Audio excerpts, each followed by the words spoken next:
Hello my dear student. आज के इस लेक्चर में हम क्लास 10th का अनसोल्ड यानी कि स्ट्रेट नंबर 2 2019 का सॉल्व करेंगे, जिसका कोड है 822 AW। हम लोग इससे पहले एक प्रैक्टिस सेट या मैं कह दूं अनसोल्ड पेपर का एक सेट लगा चुके हैं। 2019 का सेट नंबर 1 लगा चुके हैं, जिसकी बच्चों वीडियो ऑलरेडी अपलोड हो चुकी है। आप वहां से देख लें और प्रॉपर नोट्स बनाएं और बढ़िया तरीके से तैयारी करें। जैसा कि मैंने आपसे वादा किया है कि सारे ही प्रैक्टिस सेट यहाँ पर लगवाऊंगा। जितने अनसोल्ड पेपर के बैक ईयर के आए हुए सेट हैं, सारे सेट यहाँ पर बारी बारी से हम लोग लगवाएंगे, क्योंकि एक सेट देखिए एक वीडियो में कंप्लीट करना पॉसिबल नहीं है, वीडियो ज़्यादा बड़ी हो जाएगी। तो एक प्रैक्टिस सेट 2 लेक्चर में हम लोग कंप्लीट कर लेंगे। तो चलिए बिना देरी के करते हैं क्लास को शुरू। ये है हमारा इस प्रैक्टिस सेट का पार्ट नंबर 1। आ जाइए करते हैं शुरू। तो रहा आज का पहला क्वेश्चन, ये हमारा देखिए, हमसे क्वेश्चन में ये कहा है कि सभी खंड करना है हमें, पहली बात। दूसरी बात यह है कि प्रत्येक खंड में उत्तर के लिए 4 विकल्प दिए गए हैं, जिनमें से केवल एक सही है। सही विकल्प छांटकर उसे अपनी उत्तर पुस्तिका में लिखिए। चलिए भाई देखिए, जैसे कि आपको पता है अब तो OMR शीट आने लग रही है। तो OMR शीट के लिए 20 आएंगे। पहले क्या होते थे, 20 MCQ नहीं आते थे। अब 20 MCQ आ रहे हैं, जिन्हें हम लोग वहां पर भी पहुंचेंगे, बारी बारी से सारे सेट लगाएंगे। ठीक है ना। तो देखिए, जैसा कि आपको पता है कि वीडियो को ज़्यादा से ज़्यादा शेयर करें, और अभी तक आपने सब्सक्राइब नहीं किया है हमारा YouTube channel TR maths point, तो उसे सब्सक्राइब कर लीजिए फटाफट, क्योंकि उससे बहुत बड़ा फायदा होने वाला है। आपका प्रॉपर तैयारी हो जाएगी इसके माध्यम से, है ना। चलिए देखिए, क्वेश्चन ये कह रहा है, क्वेश्चन नंबर 1 कि समांतर श्रेणी 3,1,-1,-3 के लिए सार्व अंतर होगा। देखिए सार्वांतर कैसे निकलता है, तो आप कहेंगे सर हमारे पास सार्वांतर का फॉर्मूला होता है D बराबर A2 माइनस A1 होता है। कितना होता है, D बराबर A2 माइनस A1 होता है। तो आप कहेंगे चलिए सर हम जानते हैं ये चीज़ तो बहुत अच्छे से। ठीक है, तो A2 क्या होता है, तो श्रेणी का दूसरा पद होता है। A2 बेटा श्रेणी का दूसरा पद, और दूसरा पद अपने पास कितना है, तो आप कहेंगे सर 1 है, 1 लगा दीजिए। A1 होता है श्रेणी का पहला पद, जो कि कितना 3 दे रखा है। तो आप कहेंगे सर A1 की जगह 3 लगा दीजिए। और जब हम 1 में से 3 घटाएंगे तो कितना बचेगा, तो आप कहेंगे सर 1 में से 3 घटाने पर बचता है माइनस का 2। तो इसका विकल्प कौन सा सही हो जाएगा, थर्ड ऑप्शन एकदम बढ़िया तरीके से करेक्ट हो जाएगा। अगर मैं नेक्स्ट क्वेश्चन की बात करूं तो समझिएगा। देखिए सेकंड अपने पास क्वेश्चन ये रहा, इसमें कह रहा है हमसे इसकी वैल्यू निकालनी है। देखिए प्रॉपर मैं निकाल के दिखाता हूँ इसकी वैल्यू क्या आती है। हमें वैल्यू इसकी निकालनी है बेटा कि 2 tan 30 डिग्री और बटे में 1 प्लस tan स्क्वायर 30 डिग्री। देखिए आप इस क्वेश्चन को बड़ा करना चाहें तो बड़ा भी हो जाएगा, वरना बड़ा करने की मेरे बच्चे बिल्कुल भी आपको ज़रूरत नहीं है। आप बहुत अच्छे से जानते हैं कि हम एक बात क्या जानते हैं सर, कि 1 प्लस tan स्क्वायर थीटा, हम जानते हैं कि sir 1 plus tan square theta जो होता है वो बराबर होता है मेरे बच्चे सेक स्क्वायर थीटा के बराबर होता है। आप कहेंगे जानते हैं, आप ये फॉर्मूला लगाइए, इससे छोटा हो जाएगा। वैसे आप चाहें तो 10 30 की वैल्यू भी लगा सकते हैं, उसमें दिक्कत नहीं है। तो ऊपर हमारे पास बेटा 10 30 है डिग्री, और बटे में 1, ये बन गया 1 प्लस tan स्क्वायर थीटा, और 1 प्लस tan स्क्वायर थीटा बराबर होता है सेक स्क्वायर थीटा, और थीटा की जगह इसमें 30 डिग्री है। आप वैल्यू अभी भी लगा सकते हैं, मत लगाइए, डायरेक्ट सिद्ध हो जाएगा। देखिए साइन कॉज को तोड़ते नहीं, बाकी किसी को छोड़ते नहीं, आप लोग बहुत अच्छे से ये चीज़ जानती है ना। तो आप यहाँ से क्या करेंगे, हम जानते हैं कि tan 30 को बेटा हम लोग लिख सकते हैं साइन 30 डिग्री, और बटे में cos 30 डिग्री लिख सकते हैं। तो आप कहेंगे सर बिल्कुल लिख सकते हैं, और बटे में सेक स्क्वायर 30 डिग्री को हम 1 बटे cos स्क्वायर 30 डिग्री लिख सकते हैं। आप कहेंगे सर ये भी आराम से लिखा जा सकता है, इसमें भी कोई दिक्कत वाली बात नहीं है। जब इसे और मैं सॉल्व करूंगा तो समझिएगा ध्यान से। ये देखिए यहाँ पर अगर मैं देखूं आपसे, तो आप ये कहेंगे सर यहाँ पर मेरे पास cos स्क्वायर 30 दो बार है, तो इस घात से एक cos 30 कट जाएगा, और ये cos 30 पलट के कहाँ चला जाएगा, तो आप कहेंगे सर ऊपर चला जाएगा। कहाँ पर चला जाएगा, तो आप कहेंगे सर ऊपर चला जाएगा। तो ये अपने पास हो जाएगा 2, कितना हो जाएगा, तो आप कहेंगे सर ये अपने पास हो जाएगा 2 साइन 30 डिग्री और इंटू यहाँ पर एक cos 30 बच जाएगा, तो ये हमारे पास इंटू cos 30 डिग्री हो जाएगा। ठीक है, आप देखिए अगर जो बच्चा इसका फॉर्मूला डायरेक्ट नहीं जानता उसके लिए एक ऑप्शन है मेरे पास। ऑप्शन क्या है, वैल्यू अब लगाइए तो सरल पड़ेगा। साइन 30 की वैल्यू कितनी होती है, तो आप कहेंगे सर साइन 30 की जो वैल्यू होती है वो 1/2 होती है और इंटू cos 30। cos 30 ऐसे ही रहने दीजिए, और ऐसे क्यों रहने दें, क्योंकि यहाँ पर बेटा 2 से 2 कट जाएगा, तो हम ये कह सकते हैं कि ये cos 30 एकम कितना हो जाएगा, cos 30। तो यहाँ से बेटा cos 30 आ गया निकल के। तो अब देख लीजिए कौन सा ऑप्शन मैच हो रहा है, तो cos 30 कोई ऑप्शन मैच हो रहा है, तो आप कहेंगे सर cos 30 कोई ऑप्शन ही मैच नहीं हो रहा है, अब क्या किया जाए बताइए। कोई दिक्कत नहीं, नहीं मैच हो रहा तो ऐसा करिए cos 30 की वैल्यू लगा दीजिए, कितनी हो रही है, तो आप कहेंगे जो sin 60 की वैल्यू होती है वही cos 30 की, यानी √3/2 होती है। अब देख लीजिए √3/2 4 विकल्प दे रखे, उनमें से किसकी वैल्यू होती है, तो बेटा √3/2 जो होती है वो sin 60 की वैल्यू होती है। तो हम क्या कर सकते हैं, इस √3/2 की जगह हम sin 60 लगा सकते हैं। तो इसका कौन सा विकल्प मैच हो जाएगा, तो आप कहेंगे सर विकल्प इसका फर्स्ट मैच हो जाएगा। देखिए इस टाइप का एक क्वेश्चन आपको आपके पास आना ही आना है बोर्ड एग्जाम में, इसीलिए आप एक क्वेश्चन इस तरीके का प्रॉपर तैयार कर लें। ठीक है, आ जाइए अगर मैं नेक्स्ट क्वेश्चन की बेटा बात करूं इसी में, तो नेक्स्ट क्वेश्चन हमारा ये रहा स्क्रीन पर। नेक्स्ट क्वेश्चन बेटा ये रहा स्क्रीन पर, देखिएगा ध्यान से समझिए इस क्वेश्चन को। क्वेश्चन क्या कह रहा है, तो आप कहेंगे सर क्वेश्चन हमसे ये कह रहा है यहाँ पर कि 5, 10, 15, R, 20, 35, 40 का समांतर माध्य 21 है, तो R का मान ज्ञात कीजिए। देखिए अगर प्रश्न में हमें समांतर माध्य बेटा दे रखा है तब भी हम समांतर माध्य का ही फॉर्मूला लगाएंगे। कैसे करके, हम अच्छे से एक बात जानते हैं कि समांतर माध्य बराबर बेटा सूत्र जो होता है, माध्य जिसे हम x बार भी कहते हैं, इसका सूत्र होता है पदों का योग बटे पदों की संख्या, यानी सिग्मा x/n। x बार की जगह इसका मान लगा दीजिए, कितना दिया है 21 दे रखा है, तो इसकी जगह आप 21 लगाएंगे। और सिग्मा x का मतलब होता है सभी पदों का योग, यानी कि 5 + 10 + 15 प्लस का r और प्लस का 20 प्लस का 35 और प्लस का बेटा कितना हो जाएगा, तो आप कहेंगे सर प्लस का हो जाएगा 40। प्लस का कितना हो जाएगा, तो आप कहेंगे सर प्लस का 40 बटे पदों की संख्या। पदों की संख्या कितनी है, तो आप कहेंगे सर 1, 2, 3, 4, 5, 6, 7, यानी कि पद यहाँ पर कितने हैं, तो आप कहेंगे सर 7 है, तो 7 से क्या कर देंगे भाग। अगर मैं 7 की तिरछी गुणा कर दूं यहाँ पर, तो 7 एकम हो जाएगा बेटा 7, 7 दूनी 14, यानी कि 147।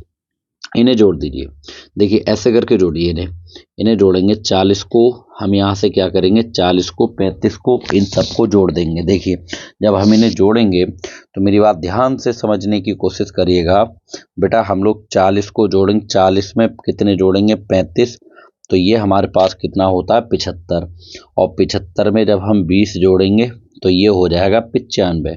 95 में जब हम 15 जोड़ेंगे बेटा तो हो जाएगा 110। 110 में 10 जोड़ देंगे तो ये 120 हो जाएगा। 120 में 5 जोड़ेंगे तो 125, तो ये हमारे पास 125 और प्लस का r तो चल ही रहा है, तो 147 प्लस का 125 से इधर आके माइनस का 125 बराबर में r हो जाएगा। ठीक है, घटाइए, 7 में से 5 जाएगा 2, 4 में से 2 जाएगा 2, ठीक है ना, 1 में से 1 गया कुछ नहीं, बराबर में r। मतलब यहाँ से r की वैल्यू बेटा कितनी आ गई, तो आप कहेंगे सर r की वैल्यू यहाँ से 22 आ गई। 22 आ गई r की वैल्यू, तो कौन सा ऑप्शन इसका मैच हो जाएगा, आप कहेंगे सेकंड ऑप्शन सर इसका करेक्ट हो जाएगा।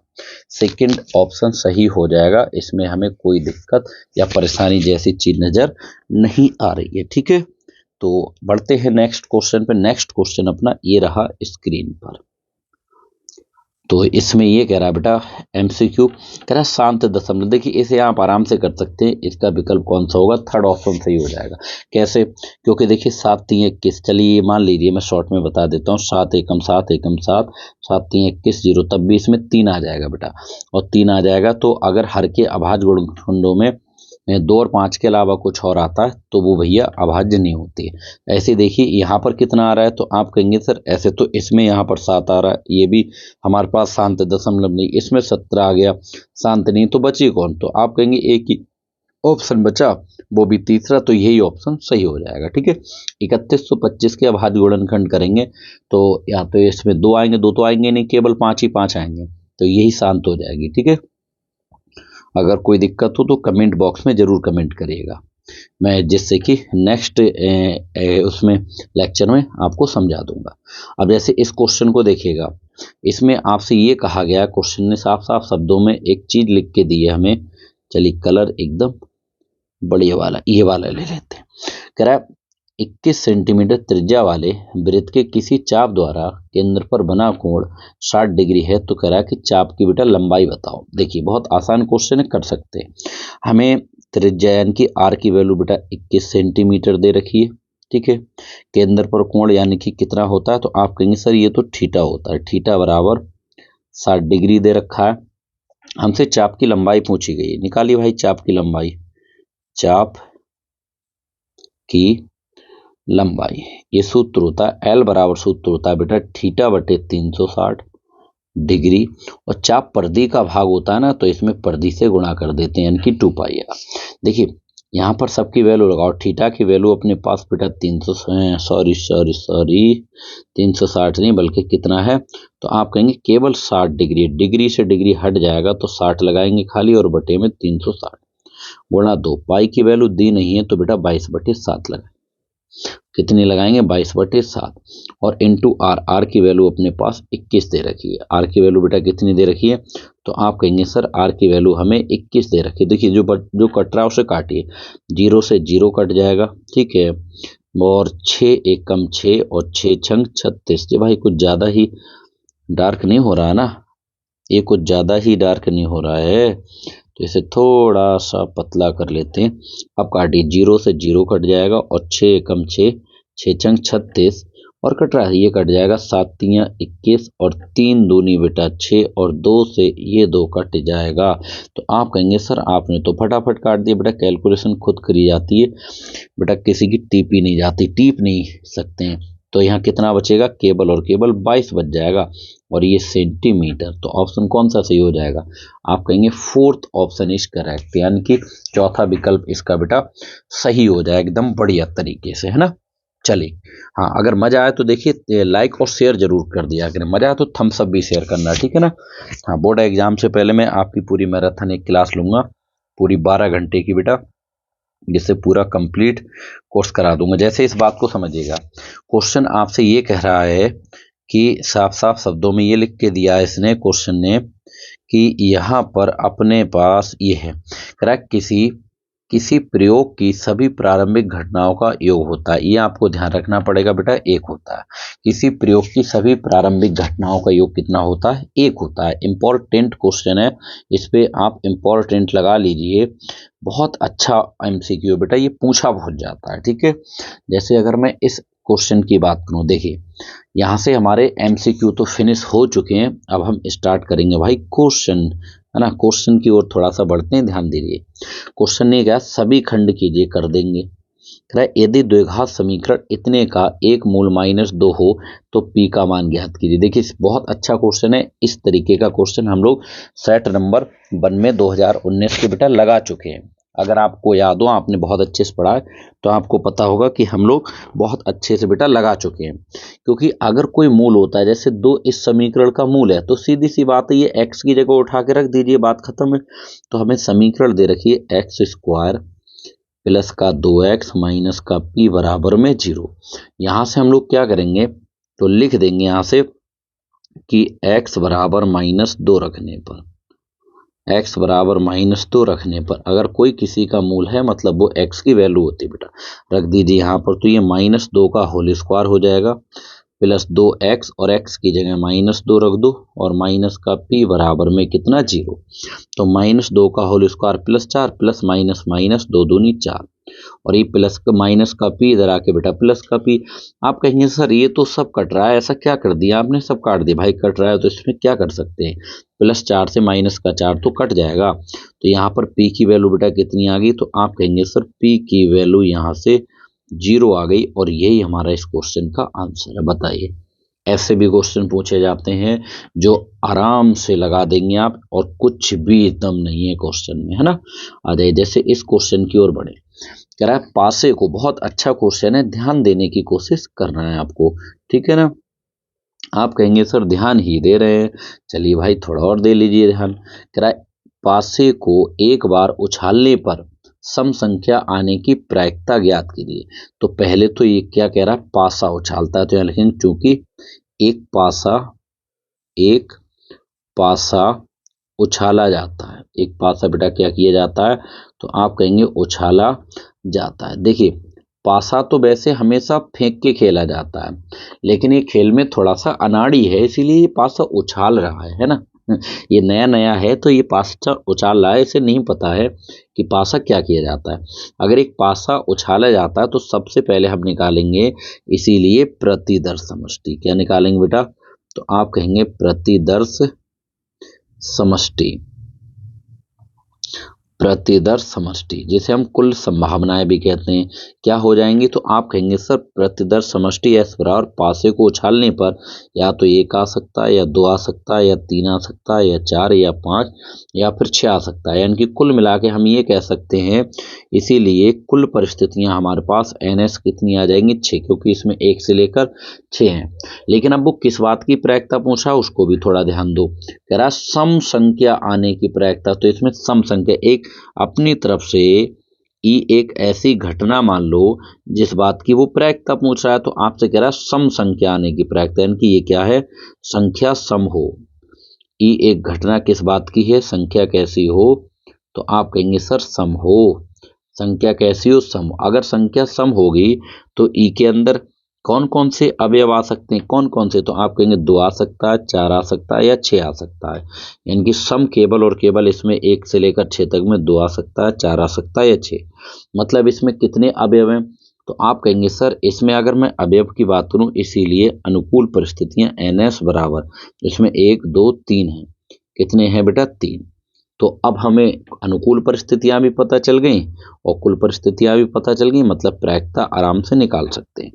हम जानते हैं फॉर्मूला, चूंकि प्रायिकता, चूंकि इस बात की प्रायिकता, तो आप कहेंगे सर पीई बराबर सूत्र होता है NE बटे NS, यानी कि अनुकूल परिस्थितियां बटे कुल परिस्थितियां। NE का मान 3 है और NS का मान कितना, 6 है, तो ये आ जाएगा 3 और बटे में 6। जब इसे काटेंगे बेटा तो ये आ जाएगा 3 एकम 3, जब इसे काटेंगे तो ये आ जाएगा 3 एकम 3, 3 दूनी कितना, 6। तो उत्तर हो जाएगा अपने पास 1/2, और ये हमारा इस क्वेश्चन का आंसर है। इस तरीके से हमें इस प्रायिकता के क्वेश्चन के लिए करना था, है ना। तो 1/2 आंसर हो जाएगा। क्लियर है सभी का, कमेंट बॉक्स में जरूर बताइएगा। नोट्स बनाइए एकदम बढ़िया तरीके से, जिससे कि सारे क्वेश्चन आप लगा पाएं। जैसे अगर मैं इस क्वेश्चन की बात करूं बेटा, इसमें हमसे कह रहा है कि cos A बराबर कितना है हमारे पास, तो आप कहेंगे सर √3/2 है। रटना नहीं है, देखिए त्रिभुज बनाने की जरूरत नहीं है आपको। इसमें इस साइड में बेटा cos A, cos लगा हुआ है, तो आप ये देखिए √3/2 cos कितने की वैल्यू होती है, तो आप कहेंगे सर cos 30 की वैल्यू होती है ये। अब दोनों तरफ cos है, तुलना करेंगे, cos से cos हट जाएगा तो A की वैल्यू 30 डिग्री आ जाएगी। आप कहेंगे इससे आपने ऐसा क्या कर लिया, अरे भाई अब होगा आगे, वैल्यू किसकी पूछी गई, sin 2A की। तो अब हम इसका मान निकाल सकते हैं, क्योंकि sin 2A लगाइए, sin 2A, A की वैल्यू अपने पास कितनी है, तो आप कहेंगे सर 30 डिग्री है, और बराबर sin 2A, यानी कि 30 दूनी कितना हो जाएगा, 60 डिग्री, और sin 60 का मान कितना होता है, तो आप कहेंगे √3/2, और ये हमारा इस क्वेश्चन का आंसर है। क्लियर है सभी का, आप कहेंगे एकदम क्लियर है सर, ठीक है। तो भाई एक लाइक तो बनता है ना, फटाफट लाइक करिए और शेयर करिए, अपने दोस्तों को भी बताइए। ये अच्छा क्वेश्चन है, इस पर आप लोग क्या करेंगे, सबसे पहले आप इस पर इम्पोर्टेंट लगाएंगे। सबसे पहले इस पर क्या लगाएंगे, इंपॉर्टेंट लगाएंगे। बहुत अच्छा क्वेश्चन है। क्वेश्चन हमसे ये करा 10 व्यक्तियों के भार का समांतर माध्य 45.6 किलोग्राम है। व्यक्ति कितने हैं? 10, यानी कि n की वैल्यू हमारे पास कितनी है? आप कहेंगे 10, और समांतर माध्य होता है बेटा x बार। ये हमें कितना दे रखा है? 45.6 किलोग्राम दे रखा है। कह रहा है उनके भारों का योगफल। देखिए भारों का जब भी योगफल पूछेगा तो योगफल का मतलब होता है मेरे बच्चे सिग्मा एक्स। क्या होता है? Sigma x. सिग्मा एक्स आपसे पूछा जा रहा है, और हम इन जो वैल्यू दे रखी है इनमें ये देखिए आप किसकी वैल्यू जानते हैं। देखिए एन का सूत्र नहीं जानते, एक्स बार का सूत्र जानते हैं। जिसका सूत्र जानते उसका लगाते जरूर। हम जानते हैं चूंकि एक्स बार बराबर सूत्र होता है सिग्मा एक्स बटे एन। तो एक्स बार का मान है हमारे पास 45.6, सिग्मा एक्स यानी कि योगफल का मतलब सिग्मा एक्स होता है। ठीक है ना, ध्यान रखिएगा। ये निकालना है हमें। एन की वैल्यू कितनी है? 10। तिरछी गुणा करेंगे, 10 की 456 से गुणा करेंगे तो ये 456, इसके आगे एक जीरो और एक के बाद क्या लग जाएगा? पॉइंट। तो बराबर में सिग्मा एक्स, और पॉइंट के बाद अगर खाली जीरो बचता है उसकी कोई वैल्यू नहीं होती, उसे हटा सकते हैं सिग्मा एक्स। तो यहाँ से बेटा सिग्मा एक्स कितना आ गया निकल के? तो आप कहेंगे 456 आ गया। और यही हमारा इस क्वेश्चन का आंसर है। जो सिग्मा एक्स की वैल्यू है इसी को ही हम लोग क्या बोलते हैं बेटा? योगफल बोलते हैं भारों का। क्लियर है? किसी बच्चे को कोई दिक्कत तो नहीं यहाँ तक? बताइएगा एक बार। ठीक है ना, चलिए बढ़ते हैं नेक्स्ट क्वेश्चन। नेक्स्ट क्वेश्चन अपना ये रहा बेटा स्क्रीन पर। नेक्स्ट क्वेश्चन हमसे ये कह रहा है, अच्छा क्वेश्चन है कि के किस मान के लिए इतने इतने और इतनी समांतर श्रेणी के सतत पद है। देखिए 3 संख्या समांतर श्रेणी में कब होती है? पहले तो इन्होंने ये कह रखा है 3 संख्या हमें दे रखी है बेटा k+9 और कॉमा 2k-1 कॉमा 2k+7। कह रहा भैया ये समांतर श्रेणी में, समांतर श्रेणी का मतलब है लिख सकते हैं यहाँ पर RNAP। क्या लिख सकते हैं? RNAP। RNAP का मतलब है समांतर श्रेणी में है। 3 संख्या बेटा समांतर श्रेणी में तभी हो सकती हैं जब दूसरे पद का दोगुना पहले पद के और तीसरे पद के योगफल के बराबर आ जाए। ये 3 संख्याओं के बेटा समांतर श्रेणी में होने का नियम होता है। तो लगाइए सबकी वैल्यू, तो आराम से लगा सकते हैं। 2a2, a2 का मतलब है श्रेणी का दूसरा पद, और दूसरा पद कौन सा है? तो आप कहेंगे सर 2k-1 है, ब्रैकेट में लगा दीजिए 2k-1। a1 श्रेणी का पहला पद है जो कि ये दे रखा है k+9, यहाँ लगा दीजिए k+9, और प्लस का a3 श्रेणी का तीसरा पद जो कि दे रखा है 2k+7, लगा दीजिए उठा के। हमारे पास 2k+7, 2 की इसके अंदर गुणा करेंगे बेटा तो ये आ जाएगा 2 दूनी 4 के और -2 एकम 2। तो के 2k में k जोड़ेंगे कितना हो जाएगा भाई? 3k हो जाएगा। 9 और 7 कितना हो जाएगा? प्लस का 16। तो ये ऐसा करिए 4k और ये प्लस का 3k है, इधर आके काय का हो जाएगा? माइनस का 3k और बराबर में 16। ये बेटा माइनस का 2 है, इधर आके काय का हो जाएगा? तो आप कहेंगे प्लस का 2 हो जाएगा। 4k में से 3k माइनस करेंगे तो ये हमारे पास k बच जाएगा, और 16 और 2 कितना होता है? तो आप कहेंगे 18 होता है, और हमसे k का मान ही पूछा जा रहा था। तो ये हमारा इस क्वेश्चन का आंसर हो जाएगा। ठीक है ना, इस तरीके से हमें क्वेश्चन को सॉल्व करना था। बताइए किसी को यहाँ तक कोई दिक्कत तो नहीं है? अगर हो तो कमेंट बॉक्स में जरूर कमेंट करके बताइएगा। जैसे नेक्स्ट क्वेश्चन की ओर बढ़ते हैं। नेक्स्ट क्वेश्चन ये बहुत अच्छा क्वेश्चन है, आप इस पर इम्पोर्टेंट लगा सकते हैं। अच्छा नहीं, बहुत अच्छा क्वेश्चन है बेटा। इस क्वेश्चन की जितनी भी तारीफ की जाए उतनी मेरे बच्चे कम है, जितनी तारीफ की जाए उतनी कम है। आप कहेंगे ऐसा क्या? बिल्कुल, क्वेश्चन ये कह रहा है, समझने का प्रयास करना है यहाँ पर। चलिए कलर थोड़ा सा चेंज ले लें क्योंकि बहुत देर हो गई इस कलर से लिखते हुए, तो मेरे ख्याल से ये कलर चला के देखते हैं। हमें एक द्विघात समीकरण बेटा दे रखी है 4x² और प्लस का 4bx और माइनस का ब्रैकेट में a² माइनस का b² बराबर में 0। ठीक है, अब यहाँ से समझना, सबसे पहले तो मैं आपको एक छोटी सी सलाह दूंगा बेटा। 4x² प्लस का 4bx माइनस, ये बन गया a² माइनस b² का सूत्र। एक बार a में b जोड़ दो और एक बार a में से b घटा दो बराबर 0। आप कहेंगे सर ये कलर बहुत बेहतरीन नहीं दिख रहा है, चलिए रहने दीजिए, दूसरा कलर लेते हैं। अब मेरी बात समझना, देखिए क्वेश्चन ये ऐसे नहीं आता है, यहाँ से x का मान पूछ रहा है, हल करना है, ऐसे नहीं पूछता। क्वेश्चन वास्तव में ऐसे पूछता है कि एक द्विघात समीकरण दे देगा ये और कहेगा गुणनखंड विधि से हल करो।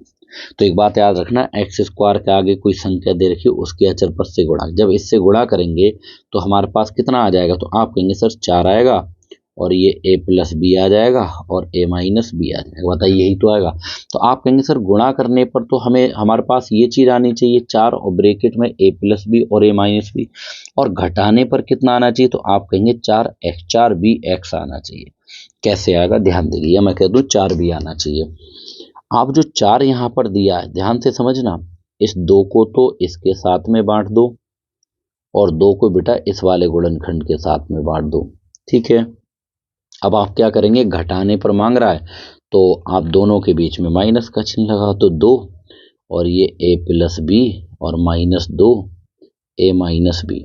और इसको जब हम सॉल्व करेंगे बेटा इस स्टेप को, तो हमेशा याद रखिए इसको घटाएंगे तो हमारे पास 4b मिलेगा और इन दोनों की गुणा करेंगे तो हमारे पास 4a plus B a minus B बनेगा। उसी स्टेप से आइए। अब आपके मन में एक सवाल आएगा, सर इसे सॉल्व करके दिखाइए, कैसे करके। आ जाइए, 2 के अंदर गुणा करेंगे तो 2a प्लस का 2b, माइनस 2 के अंदर गुणा करेंगे minus 2a, minus minus plus का 2b, माइनस 2a से प्लस 2a कट गया और 2b में 2b ऐड करेंगे तो कितना हो जाएगा, 4b हो जाएगा। बताइए आ रहा नहीं आ रहा। तो आप कहेंगे सर वो दो गुणनखंड यही है 2a प्लस बी और 2a माइनस बी है, बस घटा दो। तो यहाँ पर हम लोग क्या लिख देंगे, समझना थोड़ा सा, यहाँ पर 4x स्क्वायर, इस 4b के स्थान पर हम लिख देंगे मझली ब्रैकेट का यूज कर लेना है, बड़ी ब्रैकेट क्या लिख देंगे, तो आप कहेंगे सर यहाँ पर 2 और ब्रैकेट में a प्लस बी माइनस का 2 और ब्रैकेट में a माइनस बी, ऐसे लिख सकते हैं ब्रैकेट क्लोज, और ये x, और ये इसे मैं यहाँ से मिटा सकता हूँ। बहुत अच्छा क्वेश्चन है, इस क्वेश्चन की जितनी भी आप तारीफ करेंगे बेटा उतनी कम है। आप कहेंगे तो हम जरूर तैयार करें, बिल्कुल करना है आपको। और माइनस, और ये चल रहा है बेटा a प्लस बी, फिर ये a माइनस बी और बराबर में कितना 0। तो ये अपने पास 4x स्क्वायर प्लस प्लस क्या हो जाएगा, तो आप कहेंगे सर प्लस, और 2a प्लस बी की x से गुणा करेंगे तो ये अपने पास हो जाएगा 2 और ब्रैकेट में a प्लस बी और x, प्लस माइनस क्या हो जाएगा, तो आप कहेंगे सर ये माइनस, और 2a माइनस बी की x से गुणा करेंगे तो ये हमारे पास आ जाएगा 2a minus B into x, और माइनस का a प्लस बी और a माइनस बी बराबर 0 तो चल रहा है। दो पदों में कॉमन, इन दोनों में कॉमन क्या है, तो आप कहेंगे सर 2x कॉमन है इन दोनों में। तो इन दोनों में से 2x जब हम बेटा कॉमन ले लेंगे तो यहाँ तो एक तो 2x बचेगा अपने पास, है ना, और प्लस का 2x यहाँ से निकल गया तो खाली ये ब्रैकेट बचेगी, वो भी प्लस की, a प्लस बी ऐसे करके। अब देखिए 2x से ये 2x कट गया तो माइनस की तो ये ब्रैकेट कॉमन है, ये माइनस की ब्रैकेट कॉमन, माइनस की ब्रैकेट कॉमन है a माइनस बी। मत सोचिए इधर क्या बचा, जो इस ब्रैकेट में लिखा होता है वही यहाँ पर बचता है। कितना बचेगा, 2x और plus bracket a plus B, ये बचेगा ब्रैकेट क्लोज बराबर 0। दोबारा में कॉमन लेंगे तो दोबारा में बेटा ये ब्रैकेट एक जैसी है, देखिए, तो इसी को कॉमन ले लीजिए, कितना है, तो आप कहेंगे सर ये अपने पास है कि 2x और प्लस का ब्रैकेट में a प्लस बी और दूसरी ब्रैकेट में बचेगा 2x माइनस का a माइनस बी, ये ब्रैकेट, और बराबर में कितना, तो आप कहेंगे 0। ठीक है, अब देखिए एक से ज़्यादा गुणनखंडों के बराबर में अगर 0 होता है तो उनके बराबर में हम लोग क्या करते हैं, एक बार बेटा 0 रख देते हैं, उनके बराबर में एक बार क्या रख देते हैं, 0। यदि करके, यदि 2x प्लस का a प्लस बी बराबर 0, तो यहाँ से बेटा 2x a प्लस की ब्रैकेट है, इधर आके माइनस की ब्रैकेट, के अंदर कोई फर्क नहीं पड़ता, बाहर का चिन्ह बदला जाता है। तो x का मान निकालेंगे गुणा वाले बटे में a प्लस बी और बटे में कितना, तो एक बार इस गुणनखंड के रख दीजिए, यदि 2x और माइनस ब्रैकेट में a माइनस बी बराबर 0, तो बेटा ये 2x ये माइनस का इधर आके प्लस की ये ब्रैकेट हो जाएगी। तो आप कहेंगे सर अंदर का चिन्ह नहीं बदलता है, केवल बाहर का बदलता है। तो x की वैल्यू निकालेंगे तो a माइनस बी गुणा वाले बटे में, ये आ जाएगा। तो x की ये दो वैल्यू बेटा निकल के आई हैं। हम दोनों को लास्ट में एक साथ में ऐसे लिख सकते हैं कि अतः x बराबर अपने पास आ गया माइनस ब्रैकेट में a प्लस बी और बटे में 2 और कॉमा दूसरा आ गया a माइनस बी और बटे में कितना 2। और ये हमारा इस क्वेश्चन का आंसर हो जाएगा। x की वैल्यू हमसे इस क्वेश्चन में पूछी गई थी, तो x की वैल्यू का मतलब होता है मेरे नन्हे मुन्ने बच्चों समीकरण को हल करना। तो इस तरीके से हमें इस क्वेश्चन को करना था। ठीक है, तो एक बार सारे बच्चे कमेंट करके बताइएगा कि आपको मजा आ रहा है या नहीं आ रहा है। ठीक है, नोट्स प्रॉपर बना के चलिए। देखिए ये चलिए इन खिलाड़ियों को थोड़ा सा खिलाते हैं। क्वेश्चन ये कह रहा है हमसे कि दो खिलाड़ी जया एवं साइना बैडमिंटन का एक मैच खेलती हैं। जया द्वारा मैच जीतने की प्रायिकता इतनी है। आ जाइए, हमें दे रखी बेटा, चूंकि जया द्वारा मैच जीतने की प्रायिकता इस प्रायिकता को हम लोग अपनी तरफ से कितनी मान ले रहे हैं, तो आप कहेंगे जया के द्वारा जीतने की प्रायिकता को सर PA मान लीजिए, यानी प्रोबेबिलिटी ऑफ A 0.3 है, ये मान लीजिए। फिर हमसे कह रहा है क्वेश्चन, तो साइना के जीतने की प्रायिकता क्या होगी। आ जाइए भाई, तो यहां से निकालेंगे, चूंकि साइना के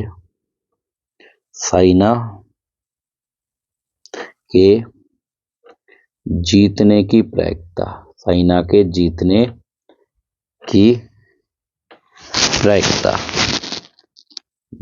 की प्रायिकता जब इसके जीतने की बेटा हम लोग प्रायिकता निकालेंगे। मेरी बात ध्यान से समझिए। देखिए मेरे नन्हे मुन्ने बच्चों, साइना तभी जीत पाएगी जब जया हारे, है ना। कह रहा है कि साइना के जीतने की प्रायिकता, इसका मतलब क्या होता है कि जया के हारने की प्रायिकता। देखिए दो ही खिलाड़ी हैं, एक जया एक साइना। जया जीतेगी तो साइना हारेगी और साइना जीतेगी तो जया हारेगी। तो इन्होंने कहा है कि भैया साइना के जीतने की प्रायिकता, तो साइना के जीतने की प्रायिकता बराबर मतलब है किसके, जया के हारने की प्रायिकता। जया के हारने की प्रायिकता आप उम्मीद करता हूं इस बात को समझ गए होंगे। जया के हारने की प्रायिकता, क्योंकि साइना तभी जीतेगी जब जया हारेगी। और जया के हारने की, देख जया के जीतने की प्रायिकता PA है, तो जया के हारने की प्रायिकता कितनी हो जाएगी बेटा, PA डैश हो जाएगी। और जब हम डैश हटाते हैं तो एक में से घटाते हैं, इसे लिख सकते हैं 1 माइनस PA। ठीक है, और 1 माइनस PA की वैल्यू 0 पॉइंट कितनी दे रखी है बेटा, 3 दे रखी है। 0 पॉइंट कितनी दे रखी है, तो आप कहेंगे सर 0.3। अब जिस बच्चों को घटाना नहीं आता वो अलग रख के ऐसे करके घटा लिया करे। यहाँ पॉइंट के बाद एक अंक है तो एक के बाद पॉइंट लगाओ, 0 लगाओ और इसमें से 0.3 को माइनस कर दो। कैसे करेंगे, इधर से ढाई इधर लेंगे तो इधर 10 हो गया, 10 में से 3 जाएगा 7 बचेगा और यहाँ पर कितना रह गया 0, 0 में से 0 जाएगा 0 और एक के बाद पॉइंट, तो एक में से 0.3 को माइनस करेंगे बेटा तो 0 पॉइंट कितना बच जाएगा, 7 बचेगा और ये हमारा आंसर है। यानी 0.7 जो आई है वो साइना के जीतने की प्रायिकता है, या मैं कह दूं जया के हारने की प्रायिकता, क्योंकि भैया जया हारेगी तभी साइना जीत पाएगी, अन्यथा नहीं जीतेगी। अच्छा क्वेश्चन है, प्रोबेबिलिटी का एक क्वेश्चन जरूर इस टाइप का पूछा जाता है। तो ठीक है, इसे मैं हटा देता हूं, आप लोग घटाना जानते होंगे पॉइंट वाला। ठीक है, आ जाइए बढ़ते हैं नेक्स्ट क्वेश्चन की ओर। तो नेक्स्ट क्वेश्चन बेटा ये रहा अपना स्क्रीन पर। देखिए बढ़िया क्वेश्चन है, ध्यान दीजिएगा। क्वेश्चन ये कह रहा है हमसे बेटा, एक समकोण त्रिभुज का क्षेत्रफल 30 सेंटीमीटर स्क्वायर है यदि उसकी ऊंचाई आधार की लंबाई से 7 सेंटीमीटर अधिक है। देखिए एक समकोण त्रिभुज बनाइए पहले तो, ये समकोण त्रिभुज है। इसमें कह रहा है उसकी जो ऊंचाई है वो आधार की लंबाई से 7 सेंटीमीटर ज्यादा, आधार हम मान ले रहे हैं x सेंटीमीटर, तो ऊंचाई कितना हो जाएगा, हो जाएगी x प्लस 7 सेंटीमीटर, क्योंकि उन्होंने साफ साफ लिख के दे दिया जो ऊंचाई है वो आधार से 7 सेंटीमीटर ज्यादा। तो कह रहा है आधार की लंबाई ज्ञात कीजिए, यानी कि x की वैल्यू हमसे क्या की गई है बेटा, पूछी गई है। तो आप मान के चलिए कि माना आधार की लंबाई माना आधार की लंबाई बराबर कितनी, x सेंटीमीटर, और इसीलिए ऊंचाई कितनी हो जाएगी इसकी, तो आप कहेंगे सर ऊंचाई हो जाएगी x प्लस 7 सेंटीमीटर हो जाएगी। ठीक है, अब देखिए क्षेत्रफल हमें दिया, तब भी हम क्षेत्रफल का ही सूत्र लगाएंगे। हमें दिया है, चूंकि क्या दिया है हमें, त्रिभुज का क्षेत्रफल हमें दे रखा है बेटा, त्रिभुज का क्षेत्रफल बराबर कितना, 30 सेंटीमीटर स्क्वायर। त्रिभुज के क्षेत्रफल की जगह इसका सूत्र लगाओ, क्या होता है, 1/2 आधार, 1/2 आधार गुणा संगत शीर्ष लंब, गुणा संगत शीर्ष लंब। बताइए यही तो होता है, तो आप कहेंगे सर बिल्कुल यही होता है। बराबर में अपने पास कितना, 30, तो 1/2 तो है, आधार कितना है, तो आप कहेंगे सर आधार तो x है अपने पास, है ना, और संगत शीर्ष लंब का मतलब होता है ये ऊंचाई, तो ये अपने पास कितनी है, x प्लस की 7 और बराबर में 30। देखिए x प्लस 7 x की और 1 की गुणा करेंगे तो ये हमारे पास हो जाएगा x, और ये x प्लस 7 और बटे में 2 बराबर में 30। x की अंदर गुणा कर दो और 2 की तिरछी गुणा कर दो, तो ये हो जाएगा x स्क्वायर और प्लस x की 7 से गुणा 7x और 2 की तिरछी गुणा बेटा 30 से करेंगे तो 30 दूनी कितना हो जाएगा, आप कहेंगे 60। इधर उठा लाइए, एक्स स्क्वायर प्लस का 7x प्लस का 60 इधर आके माइनस का 60 बराबर में 0 हो जाएगा। ठीक है, मतलब इसके गुणनखंड कर लीजिए, और गुणनखंड आपको बहुत अच्छे से आते हैं, कैसे करके कि 60 के ऐसे दो गुणनखंड करो जिनकी गुणा तो 60 आए और घटाने पर 7 आए, तो आप कहेंगे सर 12 पंजे 60 होता है, 12 में से 5 घटाते हैं तो 7 आता है, तो ये एक्स स्क्वायर इसकी जगह लिख देंगे 12 माइनस 5, और ये x और माइनस का 60 बराबर में 0, तो इसे और कैलकुलेट करेंगे बेटा, एक्स स्क्वायर प्लस का 12x और माइनस का 5x और माइनस का 60 बराबर में 0। आप कहेंगे ठीक है, दो दो पदों में कॉमन लो, पहले में दो पदों में तो x प्लस 12 बचेगा, गुणनखंड तो आपको आना ही चाहिए, x से x कट गया, माइनस का 5 बचेगा, जो बचता है वही बेटा कॉमन होता है, तो -5 कॉमन, और यहाँ कितना बचेगा, यहाँ वही बचता है जो इस ब्रैकेट में लिखा हुआ होता है, मतलब x प्लस का 12 बराबर में 0। अब अगर हम दोबारा में कॉमन लेंगे बेटा तो ब्रैकेट कॉमन है, यानी x प्लस 12 कॉमन है, और बचेगा कितना, x माइनस 5 और बराबर में 0। एक से ज्यादा गुणनखंड के बराबर में 0 होता है बेटा, एक एक बार उनके बराबर में हम लोग 0 रख देते हैं, यदि करके, यदि x प्लस 12 बराबर 0, तो ये प्लस का 12 इधर आके माइनस का 12, जो कि ये अमान्य हो जाएगा, क्यों, क्योंकि x एक भुजा है, यानी कि दूरी है, दूरी ऋणात्मक नहीं होती। यदि x माइनस का 5 बराबर 0, तो ये माइनस का 5 है, इधर आके बेटा प्लस का 5 हो जाएगा। अब हमसे पूछा क्या गया है, हमसे पूछा गया है क्या चीज, उसे ध्यान से समझिएगा।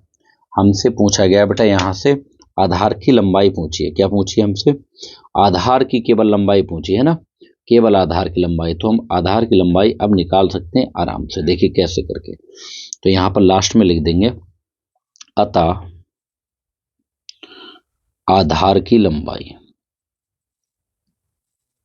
आधार की लंबाई, और आधार की लंबाई हम लोगों ने कितनी मानी थी, तो आप कहेंगे सर x सेंटीमीटर मानी थी, और x की वैल्यू कितनी है, 5, और ये सेंटीमीटर, ये हमारा इस क्वेश्चन का आंसर है। तो ये क्वेश्चन बेटा बहुत अच्छा क्वेश्चन है, पूछा भी जाता है, मैनी टाइम्स रिपीटेड क्वेश्चन है, यानी कि काफी बार रिपीट भी हुआ ये क्वेश्चन, तो ये सही तरीका इस क्वेश्चन का करने का ये था। त्रिभुज के बिंदु ABC मान सकते बनना जरूरी नहीं है ना। आ जाइए देखते हैं ये क्वेश्चन, बेटा ये एक क्वेश्चन मैं और करा रहा हूँ, सेम इसी टाइप का एक क्वेश्चन हम लास्ट लेक्चर में कर चुके थे, अब ये एक क्वेश्चन और आ गया, तो चलिए मैं इसे भी करा देता हूं। तो इस क्वेश्चन को आप बढ़िया तरीके से तैयार करिए, क्योंकि पूछा ही जाता है। हमसे कह रहा सभी खंड कीजिए, चलिए कर देंगे। कह रहा सिद्ध कीजिए कि 5 प्लस √3 एक अपरिमेय संख्या है। देखिए अपरिमेय सिद्ध करने के लिए सबसे पहले विपरीत मानना पड़ता है आपके लिए, कैसे करके, मान लेते हैं बेटा कि माना 5 प्लस √3 एक परिमेय संख्या है, एक कैसी संख्या मान लेते हैं, तो आप कहेंगे सर ये एक परिमेय संख्या है, परिमेय संख्या है, ठीक है, ये। फिर उसके अगर ये परिमेय संख्या है तो सीधी सी बात है, इसके लिए हम लोग बेटा अंश बटे हर यानी कि P बटे Q के रूप का लिख सकते हैं, जहां जहां हमारे पास जो P और Q है वो कैसे पूर्णांक है, तो आप कहेंगे सर सह अभाज्य पूर्णांक है। कैसे हैं? सह अभाज्य पूर्णांक है। तो आप कहेंगे बात एकदम ठीक है। कैसे हैं? तो सह अभाज्य पूर्णांक है। अब देखिए मैंने कहा एक संख्या यहाँ ऐसी है जिस पर अंडर रूट नहीं है। अगर हमारे पास प्लस माइनस गुणा भाग में कैसे भी संख्या रखें, अगर कोई एक संख्या ऐसी है जिस पर अंडर रूट नहीं है तो हमें वर्क करने की जरूरत नहीं होती है। यहाँ से अंडर रूट वाली की वैल्यू निकाल लो, अंडर रूट 3 की P और बटे में Q, प्लस का 5 इधर आके माइनस का 5 बटे में 1 मान के इसका एलसीएम अंडर रूट 3 Q और एक का एलसीएम Q और एक की P से गुणा करेंगे P और Q की 5 से गुणा करेंगे 5Q। अब यहाँ लैंग्वेज कैसे लिखी जाती है? मेन लैंग्वेज का ही बेटा खेल है इसमें। यहाँ पर लिखेंगे चूंकि ऊपर जो अंश होता है, अंश में क्या है P माइनस 5Q और फिर लेते हैं तथा हर, और हर कितना है तो आप कहेंगे Q क्या है? पूर्णांक है। ये दोनों के दोनों पूर्णांक होते हैं, ये क्या है बेटा? पूर्णांक है। और आप जानते हैं पूर्णांक बटे पूर्णांक क्या होती है, तो आप कहेंगे सर ये एक परिमेय संख्या होती है। इसीलिए हम कह सकते हैं कि P माइनस 5Q और बटे Q एक कैसी संख्या है, तो आप कहेंगे सर एक परिमेय संख्या है। एक क्या है? तो आप कहेंगे सर ये एक परिमेय संख्या है। ये कैसी संख्या है? परिमेय संख्या है। और आप इतने तो समझदार हैं और ये बात समझ भी जाएंगे जो मैं लिख पा रहा हूँ, ठीक है ना। आप कहेंगे वो समझदारी कौन सी है सर? देखिए अगर ये परिमेय संख्या है और ये चीज बराबर किसके? अंडर रूट 3 के, तो भैया परिमेय संख्या तो परिमेय के ही बराबर होती है। इसीलिए हम कह सकते हैं अंडर रूट 3 भी एक परिमेय संख्या, एक परिमेय संख्या, एक परिमेय संख्या है। नहीं, क्या लिखेंगे? हुई। इसके अकॉर्डिंग हुई, वास्तव में होती नहीं है। अब यहाँ लिखेंगे चूंकि, जबकि हम जानते हैं, लेकिन देखिए अंडर रूट 3 भी एक परिमेय संख्या हुई, लेकिन हम एक बात जानते हैं क्या, तो लिखेंगे यहाँ पर लेकिन अंडर रूट 3 एक अपरिमेय संख्या है। एक कैसी संख्या है? एक बेटा अपरिमेय संख्या है। अंडर रूट 3 एक कैसी संख्या है? तो आप कहेंगे अपरिमेय संख्या है, जो हमारी कल्पना के विपरीत है। यहाँ लिखेंगे बेटा जो हमारी कल्पना के विपरीत है, जो हमारी कल्पना के विपरीत है। जो हमारी कल्पना के क्या है बेटा? तो आप कहेंगे कल्पना के विपरीत है। देखिए क्यों है विपरीत? क्योंकि हमारी कल्पना के अनुसार अंडर रूट 3 एक परिमेय संख्या आई है और जबकि वास्तव में अंडर रूट 3 होती है एक अपरिमेय संख्या। तो ये बात हमारी कल्पना क्या है? विपरीत। हमारी कल्पना के विपरीत बेटा इसीलिए आई है क्योंकि हमने जो शुरू में जिसे माना है वो माना ही गलत है। हमने जो अंडर रूट मतलब 5 प्लस अंडर रूट 3 को जो परिमेय माना था बेटा, वो परिमेय है नहीं बल्कि क्या है? अपरिमेय। तो लास्ट में ऐसे करके लिख देंगे। इसीलिए हम कह सकते हैं कि 5 प्लस अंडर रूट 3 एक बेटा परिमेय संख्या नहीं। क्या लिखेंगे? एक परिमेय संख्या नहीं, परिमेय संख्या नहीं, बल्कि एक कैसी संख्या? बल्कि एक अपरिमेय संख्या। कैसी है? तो आप कहेंगे बल्कि एक अपरिमेय संख्या है। ठीक है, तो इस टाइप के क्वेश्चन बहुत इजी होते हैं और ये 2 नंबर का क्वेश्चन आता है, बिल्कुल फ्री का क्वेश्चन है। आप लोग एक्सेप्ट करिए और अच्छे से करिए, तो ये इसका करने का सही पैटर्न होता है ना। चलिए नेक्स्ट क्वेश्चन की ओर बढ़ते हैं। जैसे इस क्वेश्चन को थोड़ा सा समझने का प्रयास करिएगा। क्वेश्चन ये हमसे कह रहा है, ध्यान दीजिए थोड़ा। कह रहा है 2 घन है जिनमें से प्रत्येक का आयतन 64 सेंटीमीटर क्यूब है। इस संलग्न फलकों को मिलाकर एक ठोस बनाया जाता है। देखिए घन अगर मिले हुए हों तो ऐसे करके बनाना ज्यादा सही रहेंगे।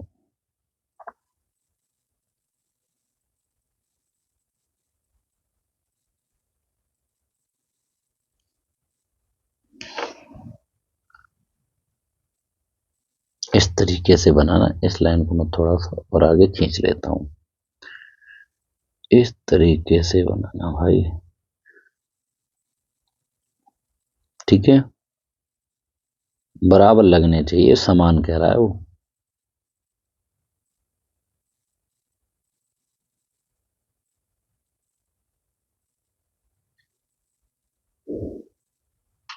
लग रहे हैं, चलिए टेढ़े मेढ़े कैसे भी तो बने, है ना। तो आप कहेंगे सर थोड़े बहुत तो लग रहे हैं, चलिए भाई ठीक है। अब इन्होंने कहा दोनों घनों में से प्रत्येक का आयतन 64 सेंटीमीटर क्यूब है। इसका भी आयतन कितना है? 64 सेंटीमीटर क्यूब। इसका भी बेटा कितना है? 64 सेंटीमीटर क्यूब है। ठीक है। और फल को देखिए घन होते हैं, घन की प्रत्येक भुजा बराबर होती है, तो बेटा इसकी भुजा ये भी ए है और ये इधर है, इसकी भी भुजा ए है। ठीक है। इसकी देखिए, इसकी ऊंचाई भी ए होगी और इसकी बेटा चौड़ाई भी ए होगी। सेम क्राइटेरिया इसका है, इसकी चौड़ाई भी ए होगी और ऊंचाई भी बेटा इसकी ए होगी। आप कहेंगे ठीक है आप, है ना।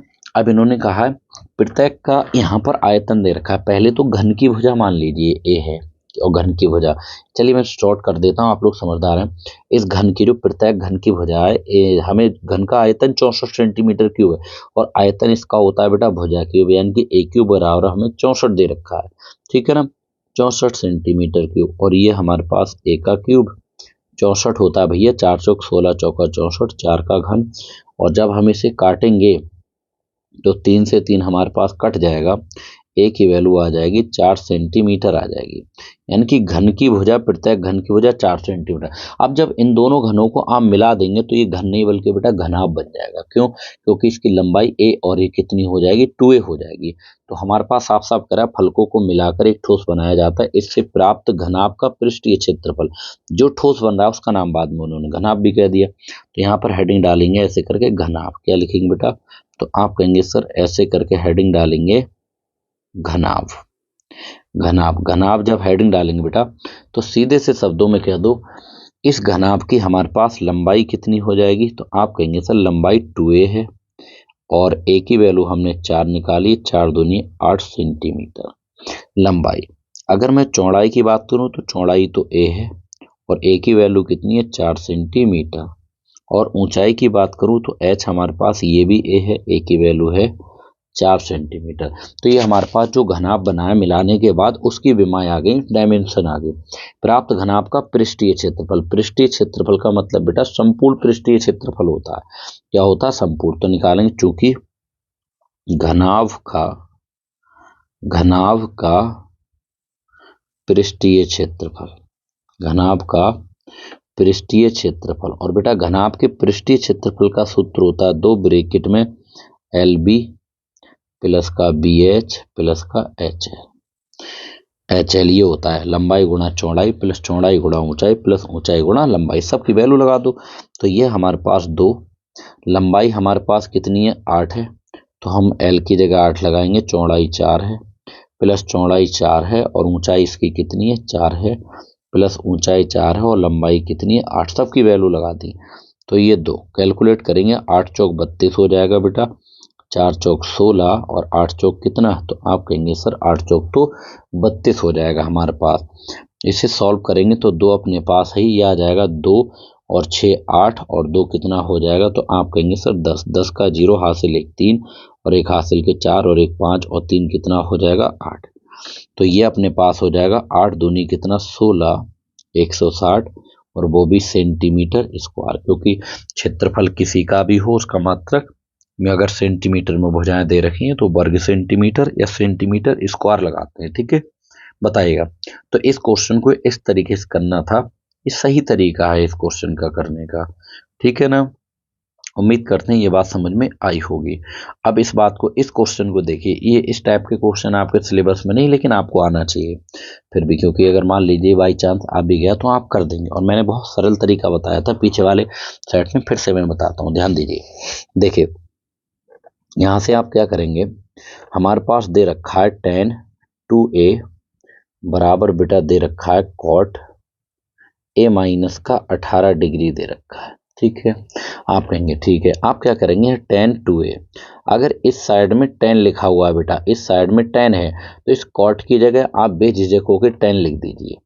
क्या लिख दीजिए? tan लिख दीजिए। और जो भी ये कोण है इसको हम 90 में से बेटा घटा देते हैं। 90 में से क्या करते हैं? घटा देते हैं। 180 नहीं बेटा, केवल 80 है। 180 नहीं है, एक सॉरी केवल 18 डिग्री है, केवल कितना 18 डिग्री। तो यहाँ पर आप क्या करेंगे, 90 डिग्री में से जो भी कोण घटा देंगे, ब्रैकेट में रख के घटाएंगे क्योंकि एक से ज़्यादा पद है, ठीक है ना, ऐसे करके। अब तुलना करेंगे तो tan से ये tan बेटा हट जाएगा, कटता नहीं है बेटा, काटते नहीं, हट जाता है, कंपेयर होती है, तुलना होती है। तो 2a बराबर 90 डिग्री और माइनस चिन्ह की इस ब्रैकेट में क्या कर दीजिए, गुणा। तो ये अपने पास हो जाएगा माइनस का a और माइनस माइनस प्लस का 18 डिग्री हो जाएगा। कितना डिग्री, 18 डिग्री। अब क्या करेंगे, जैसे ये 2a, ये माइनस का a है, इधर आके बेटा काय का हो जाएगा, प्लस का a हो जाएगा। और ये 90 में जब मैं 18 जोड़ूंगा तो ये आ जाएगा 108 डिग्री। तो 2a में a जोड़ेंगे 3a बराबर में 108 डिग्री। तो जब मैं 3 से इसे काटूंगा बेटा तो 3 तियां हो जाएगा 9, बचेगा 18 और 3 छक कितना हो जाएगा, तो आप कहेंगे 3 छक 18 और ये साथ में डिग्री भी इस पे लगाओ। तो a की वैल्यू कितनी आ गई, यहाँ से 36 डिग्री आ गई। बहुत इजी है, अगर आपके कोर्स में भी नहीं है तब भी आप इसको बहुत आसानी से सीख सकते हैं, क्योंकि देखिए हम लोग पूरे 70 में 70 की तैयारी करा रहे हैं, ऐसा नहीं है 70 से कम की, 70 में 70 की पूरी तैयारी कंप्लीट करेंगे, है ना। तो इसीलिए कुछ भी छोड़ना नहीं, अनफोल्ड में सारे क्वेश्चन करेंगे और मैं बताता जाऊंगा कि कौन सा आपके सिलेबस में है और कौन सा नहीं। चलिए देखते हैं नेक्स्ट क्वेश्चन, ये रहा अपना।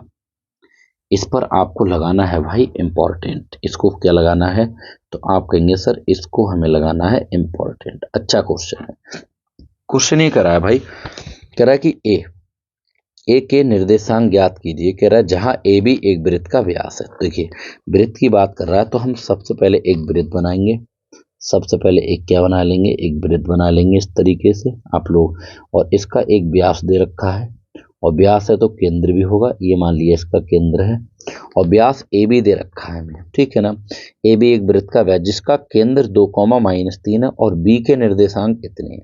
तो भाई ए के निर्देशांक तो हमसे पूछे जा रहे हैं, तो आप ए के निर्देशांक a, b मान लें अपनी तरफ से, और इसके केंद्र के निर्देशांक कितने दे रखे हैं, तो आप कहेंगे 2, -3, और एक बिंदु ये बी है, ए बी व्यास है ना, ये तो व्यास है तो एक को ये मान लिया, एक बी है। इसके निर्देशांक क्वेश्चन ने हमें 1, 4 दे रखे हैं, ठीक है।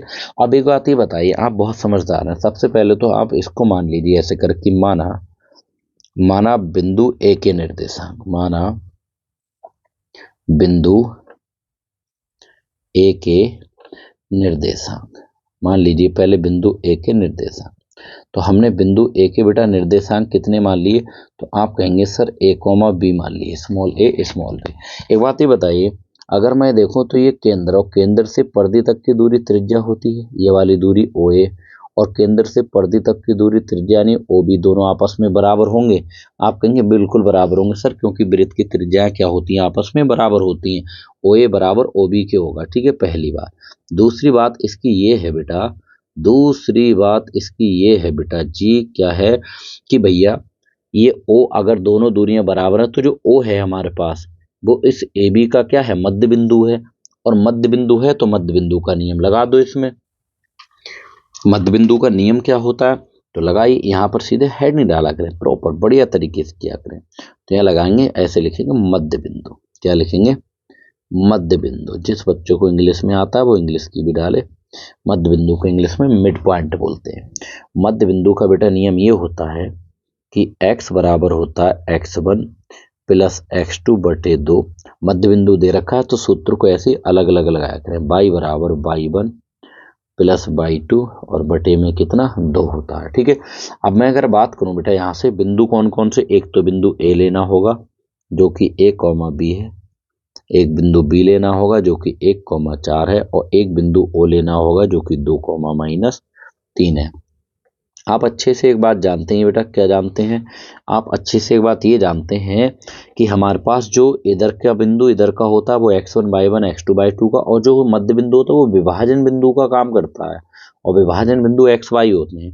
तो ये तो x1 और y1 हो गया बेटा, ये x2 और y2 हो गया, और ये हमारे पास हो जाएगा x और y। सब की वैल्यू उठा के यहाँ लगा दीजिए। जब आप लगाएंगे तो x की वैल्यू कितनी है, आप कहेंगे x की वैल्यू सर 2 है, कितनी है 2, तो उठा के यहाँ पर x की जगह लगाओ 2, और x1 की वैल्यू कितनी है आप कहेंगे a, और x2 की वैल्यू कितनी है आप कहेंगे a। तो लगाइए, इसकी जगह लगाएंगे, x1 की जगह a लगा दो, x2 की जगह 1 और बटे में 2, तिरछी गुणा करेंगे, 2 दूनी 4 हो जाएगा और यहाँ से a प्लस का 1 आ जाएगा। कितना? a प्लस का 1। तो 4 प्लस का 1 इधर आके माइनस का 1 बराबर में a। तो a की वैल्यू बेटा यहाँ से कितनी आ जाएगी? 4 में से 1 जाएगा 3। a की वैल्यू हमारे पास यहाँ से 3 आ गई। अब यहाँ पर लगाइए, y की वैल्यू अपने पास कितनी है? तो आप कहेंगे -3 है। y1 की वैल्यू b है और y2 की वैल्यू कितनी है? 4। ये सारी वैल्यू उठाकर यहाँ पर लगा दीजिए। लगाइए, y की वैल्यू अपने पास -3 है, y1 की b है और y2 की बेटा 4 है और बटे में 2, तिरछी गुणा करेंगे, 2 3 -6 हो जाएगा और ये b प्लस का 4। तो आप क्या करेंगे? -6, ये प्लस का 4 है, इधर आके माइनस का 4 बराबर में b। तो यहाँ से अगर मैं बात करूं बेटा तो ये अपने पास हो जाएगा, b की वैल्यू कितनी आ जाएगी? तो -6 -4 माइनस का 10। तो इस तरीके से हमारे पास ये किसकी वैल्यू आ गई? b की। a और b की वैल्यू आ गई तो इसका मतलब ये हुआ कि बिंदु ए के निर्देशांक हम आसानी से निकाल सकते हैं। कैसे लिख देंगे? अतः, लास्ट में लिखेंगे अतः बिंदु ए के निर्देशांक, अगर मैं बिंदु ए के निर्देशांक की बेटा बात करूं, निर्देशांक, तो ये हमने a, b माने थे। a की वैल्यू 3 आ गई और b की वैल्यू -10 आ गई और ये हमारा इस क्वेश्चन का आंसर है। अच्छा क्वेश्चन है बेटा, इसकी जितनी भी तारीफ आप करेंगे उतनी कम है। तारीफ ऐसे करके समझ लेना, ठीक है ना। चलिए बढ़ते हैं नेक्स्ट क्वेश्चन की ओर। नेक्स्ट क्वेश्चन अपना ये रहा स्क्रीन पर। देखिए नेक्स्ट क्वेश्चन हमसे ये कह रहा है, बड़े अच्छा क्वेश्चन है, काफी अच्छा सेट है ये। 2019 में बहुत अच्छे क्वेश्चंस आपके लिए पूछे गए थे। क्वेश्चन ये कह रहा है कि यदि बिंदु ए, बी तथा सी से बने त्रिभुज ABC का क्षेत्रफल 6 वर्ग इकाई है तो सिद्ध कीजिए x + y = 15 है। अब इसका हमें क्षेत्रफल दे रखा है, तब भी हम क्षेत्रफल का ही सूत्र लगाएंगे। हम अच्छे से जानते हैं त्रिभुज के क्षेत्रफल का सूत्र क्या होता है। देखिएगा, क्योंकि त्रिभुज ABC का क्षेत्रफल, यह हमें प्रश्न ने कितना दे रखा है? तो आप कहेंगे सर 6 वर्ग इकाई दे रखा है, 6 वर्ग इकाई, पहली बात। और इस त्रिभुज ABC के क्षेत्रफल की जगह इसका सूत्र लगा दो। जब 3 बिंदु दिए होते हैं त्रिभुज के तो सूत्र ये लगता है बेटा 1/2 मॉड लगा लेते हैं। पहले x1 लिखते हैं, फिर ब्रैकेट में 1 के बाद 2 3 चलता है, यानी कि y2 आता है, -y2 के बाद y3 आता है, प्लस लगाते हैं। फिर x1 के बाद क्या आता है? आप कहेंगे सर x2 आता है, ठीक है। और x2 आया तो यहाँ पर y3 और y3 के बाद y1, y4 नहीं जाती क्योंकि 4 होता ही नहीं। और x2 के बाद आता है बेटा x3 प्लस का, और x3 के बाद 3 के बाद लौट के 1 पर आ जाएंगे तो y1 माइनस का y2, और ये मॉड क्लोज बराबर में कितना है? 6। लेकिन समस्या ये आती है कि बिंदु कहाँ से आए? तो बिंदु दिए बेटा, एक बिंदु ये दे रखा है x, y, और एक बिंदु हमें b दे रखा है 1, 2, और एक बिंदु बेटा हमें c दे रखा है 2, 1। आप सब अच्छे से जानते हैं, ये x1 होता है, ये y1, ये x2 होता है, ये y2, ये x3 होता है और ये y3 होता है, ठीक है। लगाइए वैल्यू 1/2 मॉड x1 की वैल्यू बेटा कितनी है? ये x है, तो x1 की जगह x लगाओ इनटू, और y2 माइनस y3 की जगह इनकी वैल्यू लगाओ। y2 की वैल्यू 2 है बेटा और y3 की वैल्यू 1 है, प्लस x2 का मान 1 है इनटू y3 का मान 1 है माइनस y1 का मान y है, और प्लस का अपने पास x3 का मान 2 है, y1 का मान y है, और माइनस y2 का मान कितना? तो आप कहेंगे 2 है। वैल्यू मैंने उठा के लगा दी बराबर में 6। देखिए यहाँ पर हमारे पास कितना बचेगा? मॉड ऑफ x गुणा 2 में से 1 घटाएंगे तो कितना आ जाएगा? 1 की इसके अंदर गुणा करेंगे ब्रैकेट के, कोई फर्क ही नहीं पड़ेगा, 1 माइनस पाई आएगा। 2 की जब इस ब्रैकेट के अंदर गुणा करेंगे तो प्लस का 2y आएगा, माइनस 2 दूनी 4, और बटे में 2 बटे वालों की हमेशा तिरछी गुणा होती है। जब मैं इस 2 की गुणा किससे करूंगा बेटा? 6 से, तो ये हमारे पास 2 छंग कितना हो जाएगा बेटा? 12 हो जाएगा, ठीक है। अब इसे कैलकुलेट करिए तो x से कम x और प्लस का नहीं बल्कि देखिए हाँ प्लस का 2y में से y घटाएंगे तो प्लस के ज़्यादा है तो प्लस का y बचेगा। और देखिए ये हमारे पास माइनस का 4 और प्लस का 3 तो माइनस का कितना बचेगा 3 बचेगा और बराबर में 12।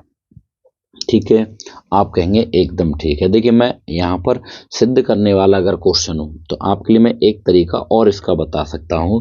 तरीका ये है, अगर सिद्ध करने वाला क्वेश्चन है तो आप यहाँ पर मॉड नहीं लगा सकते, लेकिन मॉड लगा के चलना, फिर आप देखेंगे कि प्लस चिन्ह लेने पर सिद्ध हो रहा है या माइनस चिन्ह लेने पर सिद्ध हो रहा है, वो बढ़िया तरीका होता है।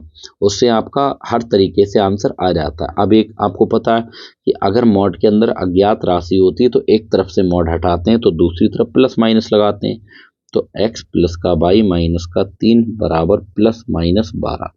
अब प्लस का चिन्ह ले लीजिए, एक बार यहाँ लिखेंगे प्लस चिन्ह लेने पर क्या लिखेंगे बेटा, तो आप कहेंगे सर प्लस चिन्ह लेने पर।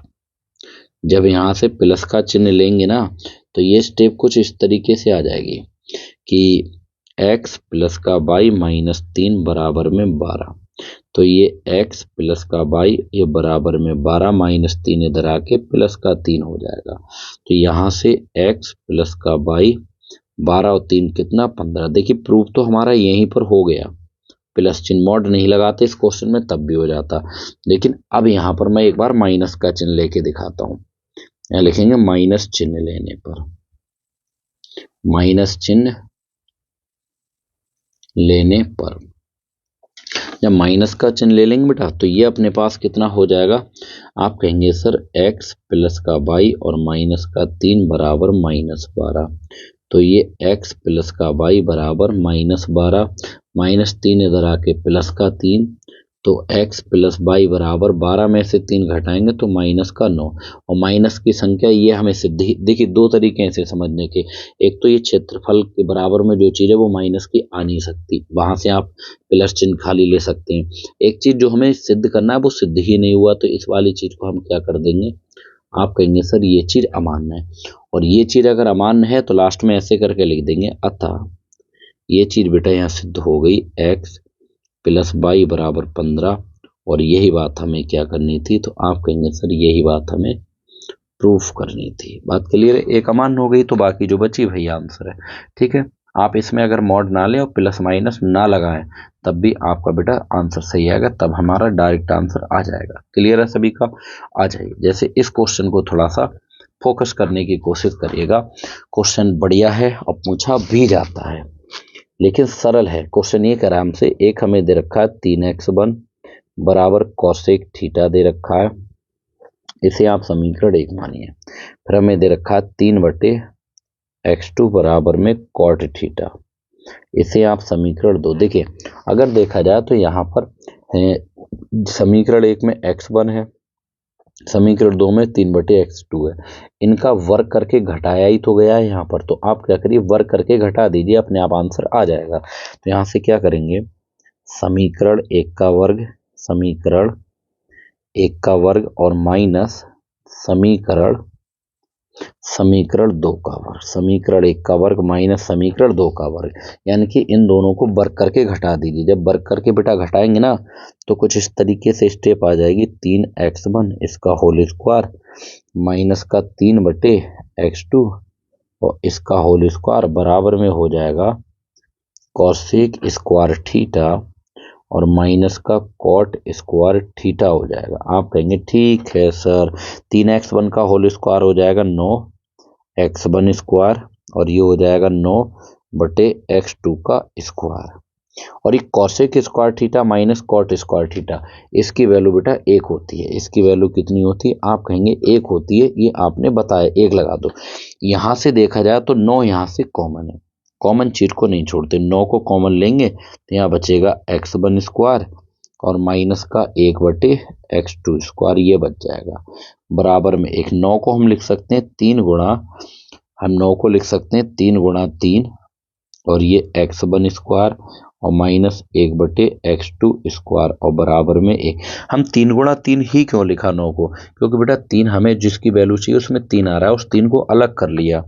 अब जब मैं इसकी वैल्यू निकालूंगा, इसकी वैल्यू निकालूंगा, तो ये वाला 3 तो गुणा में, गुणा वाले दूसरी तरफ बटे में, तो यहाँ 1 3 बचेगा और x1² -1/x² और ये बचेगा, और गुणा वाले बटे में आएंगे तो 1/3 आ जाएगा बेटा। और इसी की वैल्यू तो हमसे पूछी गई थी भाई, इसी की तो वैल्यू हमसे पूछी गई है।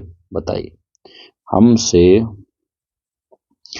बेटा यही तो वैल्यू पूछी गई। तो आप कहेंगे बिल्कुल सही बात है सर, इसी की वैल्यू हमसे पूछी गई, तो इसे इस तरीके से बॉक्स में बंद करेंगे और यहाँ पर आंसर लिख देंगे। ठीक है, क्योंकि हमसे जो वैल्यू पूछी जा रही 3 ब्रैकेट में x1² -1/x2², तो ये वैल्यू कितनी आ जाएगी? आप कहेंगे सर 1/3 आएगी। तो इस तरीके से हमें इस क्वेश्चन को बेटा करना था। ठीक है, क्लियर है सभी का? कमेंट बॉक्स में जरूर बताइएगा। अब जैसे इस क्वेश्चन की मैं बात करूं, ठीक है ना, इस क्वेश्चन की अगर मैं बात करूं बेटा, तो ये क्वेश्चन बढ़िया क्वेश्चन है और आप एक ही बार में समझ जाएंगे। देखिए, सिद्ध करने वाले जो क्वेश्चन होते हैं उन्हें हेडिंग डाल के किया करें। सबसे पहले हेडिंग डालें ज्ञात है। हमें क्या ज्ञात है? कह रहा सिद्ध कीजिए कि बाह्य बिंदु से वृत्त पर खींची गई स्पर्श रेखाओं की लंबाइयां बराबर होती है। देखिए, एक हमारे पास ये वृत्त दे रखा है बेटा, एक वृत्त दे रखा है और इस पर बाहर स्थित एक बिंदु है, इसको P मान लो। इससे हमने 2 स्पर्श रेखाएं खींचनी, एक स्पर्श रेखा ये और बेटा एक स्पर्श रेखा ये वाली। ठीक है, ये 2 स्पर्श रेखाएं खींच ली और हमने मान लिया ये बिंदु हमारे पास कितना है, इस बिंदु को हमने A मान लिया और यहाँ एक स्पर्श बिंदु है, इसको हमने B मान लिया। भाई वृत्त है तो इसका कोई केंद्र भी होगा, केंद्र हमने O मान लिया।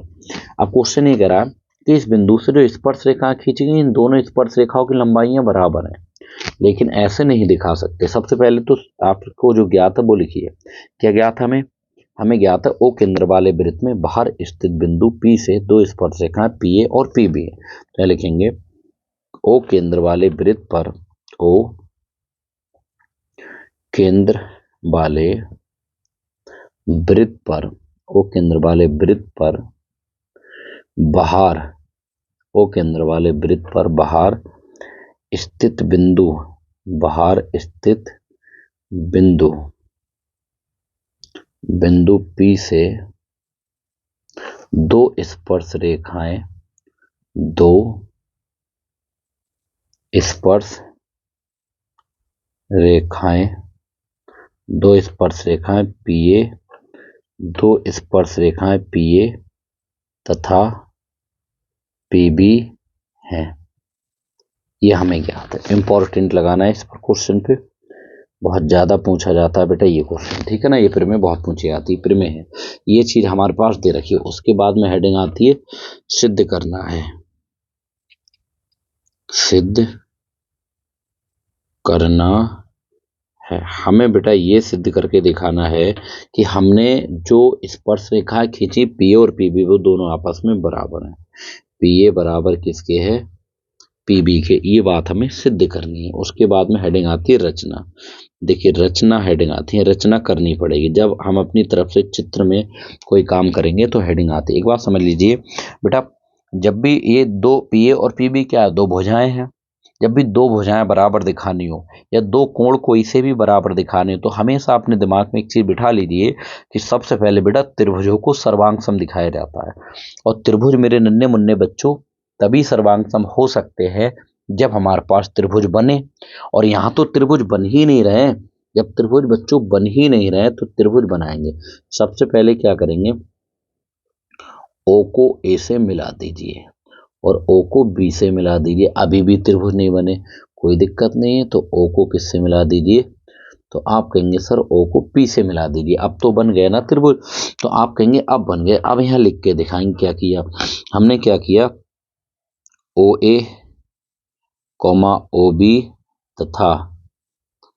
तथा OP को मिलाया, OP को मिलाया तथा OP को क्या कर दिया? तो आप कहेंगे तथा OP को मिलाया। ठीक है, आप कहेंगे मिला दिया। उसके बाद हेडिंग आती उपपत्ति यानी कि प्रूफ। सारा खेल तो बेटा इसी का ही है, सारा खेल तो बच्चों इसी का ही। अब ध्यान देना थोड़ा सा, यहाँ पर हम लोग क्या करेंगे, सबसे पहले ऊपर वाले त्रिभुज को और नीचे वाले त्रिभुज को क्या दिखाएंगे, सर्वांग सम।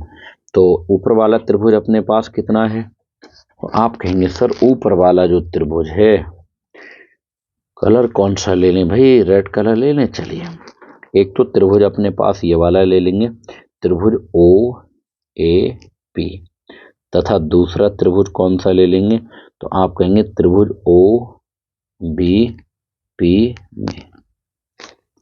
इन दोनों की अगर मैं बात करूं, समझना थोड़ा सा ध्यान से, तो इसमें एक बात बताइए, अगर मैं देखूं त्रिज्या स्पर्श रेखा के साथ कितने अंश का कोण बनाती है, 90 अंश का। तो यहाँ पे लिखेंगे त्रिज्या, चूंकि त्रिज्या स्पर्श रेखा पर लंब होती है, पर क्या होती है, तो आप कहेंगे सर लंब होती है, ऐसे लिख दीजिए।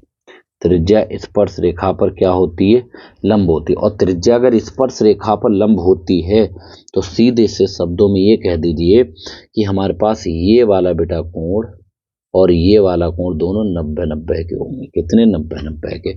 इसीलिए हम ये कह सकते हैं कि कोण ओ ए और ये पी बराबर किसके होगा, कोण ओ बी पी के होगा, क्योंकि प्रत्येक समकोण है। प्रत्येक क्या है बेटा, तो आप कहेंगे प्रत्येक समकोण, प्रत्येक समकोण है, ठीक है ना। उसके बाद में एक बात ये बताइए, ये जो ओपी है ये करण भी है, क्योंकि 90 अंश के सामने भुजा करण होती है, ये करण भी है बेटा अपने पास, ये अपने पास करण भी है। एक मिनट रुकिएगा, ये अपने पास क्या है बेटा, तो आप कहेंगे सर ये करण भी है अपने पास, ठीक है। और साथ में दोनों में कॉमन भी तो है, ये दोनों में बेटा कॉमन भी तो है ओपी, तो यहाँ लिख देंगे ओपी बराबर ओपी के है। क्यों, क्योंकि ये चीज कॉमन है और साथ ही साथ में बेटा ये क्या है, हमारे पास करण भी है, ये क्या है, करण भी है साथ ही साथ में। अब एक बात और बताइए, ये हमारे पास जो त्रिज्या ओए है वो त्रिज्या बताइए ओबी के बराबर होगी, क्योंकि एक ही वृत्त की त्रिज्या बराबर होती हैं। तो यहाँ से लिख देंगे ओ ए बराबर है ओबी के। ये क्या है, त्रिज्याएं हैं, क्या है, तो आप लिख दीजिए कि सर त्रिज्याएं हैं। कैसी हैं, तो आप कह देंगे सर ये हमारे पास क्या है, त्रिज्याएं हैं, त्रिज्याएं हैं। और साथ ही साथ में देखा जाए ये इन त्रिभुजों की भुजा भी है, साथ ही साथ में देखा जाए ये इन त्रिभुजों की भुजा भी है। तो ये प्रमेय कौन सी लग गई, समकोण करण भुजा प्रमेय से। समकोण करण भुजा प्रमेय से एक चीज समझ में आ गई कि बेटा हमारे पास क्या चीज समझ में आ गई, इसीलिए कह सकते हैं त्रिभुज ओ ए पी सर्वांग सम है, किसके, सर्वांग सम है बेटा त्रिभुज ओ बी पी के। कौन से नियम से, तो आप कहेंगे RHS नियम से, RHS नियम से, यानी कि हम कह सकते हैं राइट हाइपोटेनियस साइड रूल से, यानी कि समकोण करण भुजा प्रमेय से। और आपको पता है ना, ये दोनों त्रिभुज सर्वांग सम आ गए। जब ये दोनों त्रिभुज सर्वांग सम आ गए तो इनकी भैया संगत भुजाएं भी बराबर होंगी, तो हम कह सकते हैं इसीलिए पीए किसके बराबर होगा, तो आप कहेंगे सर इसीलिए कह सकते हैं पीए पीबी के बराबर होगा। इसीलिए हम ये कह सकते हैं कि पीए जो होगा वो बराबर बेटा पीबी के होगा, किसके होगा, पीए बराबर पीबी के, लेकिन ब्रैकेट में लिख देना by CP/CT corresponding part of congruency triangle से, ठीक है। ये दोनों की दोनों चीजें कैसी होंगी, बराबर होंगी। और यही बात हमें क्या करनी थी, तो आप कहेंगे सर यही बात हमें प्रूफ करनी थी, बताइएगा। तो ये प्रमेय मोस्ट इंपॉर्टेंट है, पूछी जाती है, ठीक है। उम्मीद करता हूँ ये भी आपकी समझ में आई होगी, ठीक है ना। तो बाकी का वो क्वेश्चन बाद में करते हैं, है ना। देखिए लेक्चर थोड़ा सा बेटा बड़ा हो रहा है, तो आज की वीडियो को हम लोग यहीं पर ब्रेक करते हैं। और देखिए वीडियो पसंद आई तो लाइक और शेयर करना है, ठीक है। और चैनल अगर अभी तक आप लोगों ने सब्सक्राइब नहीं किया तो भाई सब्सक्राइब कर लीजिए चैनल के लिए, क्योंकि आपको इस चैनल से बहुत प्रॉफिट होने वाला है, ठीक है। देखिए अगर ये जो मैं पढ़ा रहा हूँ बेटा क्लास नोट्स अगर आपको चाहिए तो हमारा एक टेलीग्राम चैनल है हमारे पास, TR मैथ्स पॉइंट, आप सर्च कर लीजिए। और सर्च ना करें तो डिस्क्रिप्शन बॉक्स में उसका लिंक मिल जाएगा, आप उसे ज्वाइन कर लीजिए। जैसे ही आप उसे ज्वाइन करेंगे वहां पर आपको ये क्लास नोट्स भी मिल जाएंगे, है ना। चलिए भाई, मिलते हैं नेक्स्ट क्लास में, और आज के लिए इतना ही रखते हैं, है ना। चलिए, तब तक के लिए थैंक यू। जय हिंद।